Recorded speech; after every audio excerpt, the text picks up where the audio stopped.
तर बातमी आहे नांदेडमधून मराठा आरक्षणाला विरोध केल्यामुळे प्राध्यापक मनोहर धोंडेंच्या संस्थेमध्ये शिक्षण घेणाऱ्या मराठा विद्यार्थ्यांचे पालक आक्रमक झाले।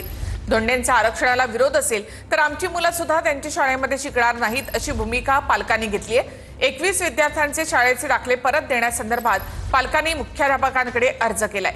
दरम्यान पालकांची भूमिका योग्य नाही, त्यांनी इतक्या खालच्या पातळीवर जाऊ नये असं मनोहर धोंडेंनी म्हटलंय। प्राध्यापक मनोहर धोंडेंची मराठा आरक्षणाच्या विरोधामध्ये हायकोर्टात याचिका आहे। प्राथमिक आश्रम शाळेमध्ये मराठा समाजाच्या 21 पालकांनी त्यांच्या पाल्यांच्या टीसी काढण्यासाठी काल अर्ज दिल्याची मला मुख्याध्यापकांनी माहिती दिली।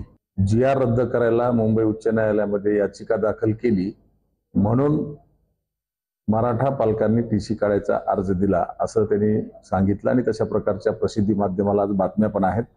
मला असं वाटतं हे अज्ञान आहे, म्हणजे ह्या खालच्या पातळीवरती जाण्याची आवश्यकता नाही। ही विचाराची लढाई आहे, कायद्याची लढाई आहे। ती कायद्याने आणि विचारांनीच लढली पाहिजे।